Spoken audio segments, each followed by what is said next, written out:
Greater Susquehanna Valley United Way is focused on making measurable differences. Once upon a time, United Way was just a fundraiser.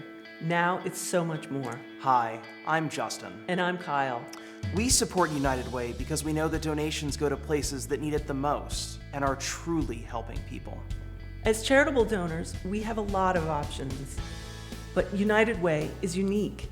It's focused on regional solutions to major problems in our communities. Your nephew who dropped out of school, the single mother living in poverty, your alcoholic coworker. Their problems do affect us all. We were all kids once, and those that do really well in life have been loved and have been given boundaries. When this doesn't happen, a kid's life can fall apart. A teen at risk not only causes heartache, but is a cost to society for corrective action or perhaps even jail. There are programs that can interrupt this cycle of chaos in a child's life and to help set them on the right path. It all started when I was like 4 or 5, that my dad started to become angry and take it all out on me. The worst thing that my dad said to me when I was going through all this was he told me to go to hell. And it was on my birthday and I had family up and I just stayed in the bathroom and cried pretty much the whole night. CASA stands for Court Appointed Special Advocates.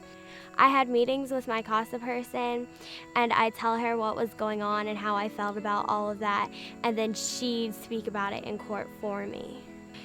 In court, my CASA would go into the courtroom and I would sit outside and she'd basically talk for me, and then in the times where I would have to go in and talk to the judge myself, she would always be present, and then she would just give me more courage to tell them the truth and everything that was going on.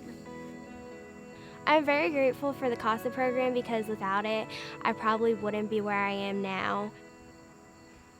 Some stay on the wrong path because they don't get the help they really need. Over 80% of inmates are in our jails due to an addiction or crime related to drugs or alcohol. When helped, these people can be productive members of society. Left alone, they are likely to live lonely, destructive lives, creating havoc in their families, and again, costing our communities more than just money. I grew up drinking because it was accepted. It destroyed me. I had no relationship with my wife at the time. It was my ex-wife now because of my drinking. I had 3 DUIs. After I woke up in prison, I knew I was done. After about a week or 2, I started to think about it. I thought, that's it. This is enough. My great-grandfather, my grandfather, my father were all alcoholics. My little brother was an alcoholic. He was killed leaving the same bar I left. The DUI court was not what I expected, but they were teaching me how to be a better person. The treatment court gave me a lot of confidence, a lot of hope. I'm alive. My daughter's here. I enjoy life now. We need more programs that get people clean and sober for the long term, because changing bad habits takes a long time. People struggling with addiction need strict and professional support until they're able to make better choices on their own. I was a pediatric nurse specialist. I had used mainly prescription medication, pain medication. When I got arrested, I really knew that this had to be it or else I was gonna die. I ended up going to jail until my case was gone through by the courts and I was accepted into the drug court program. Drug court is almost like a rebirth process. A lot of people learn how to relive their lives the proper way. Today, after a lot of hard work, I have a job, a full-time job. I am active in my community.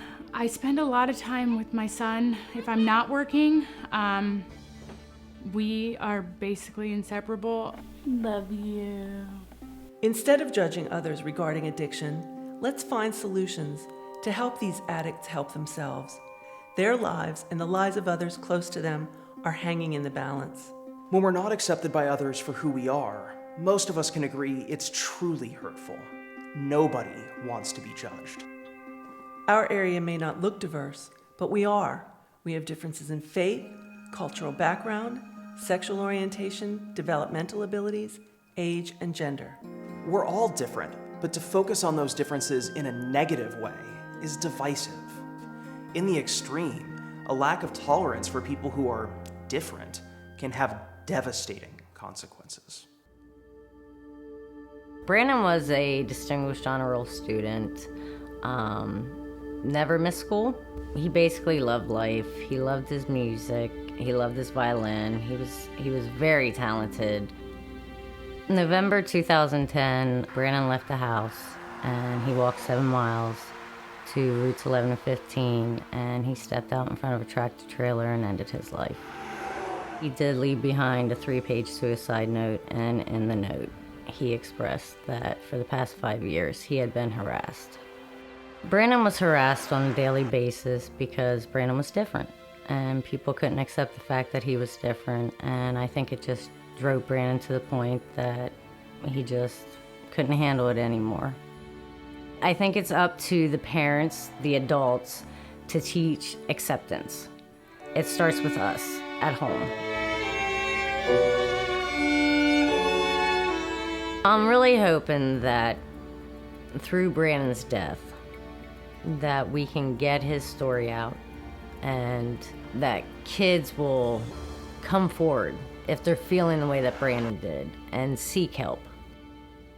Acceptance towards all people is such a simple concept, but it's profoundly important if we're going to work together to move our communities forward. Your United Way donation supports programs that are focused on 6 issues that our communities have identified as the most pressing. And this is not easy work. It takes long-term focus and investment in programs producing positive outcomes. If we're going to make a better life for ourselves, we have to do what we can to make a better life for others. And this is what it means to live united.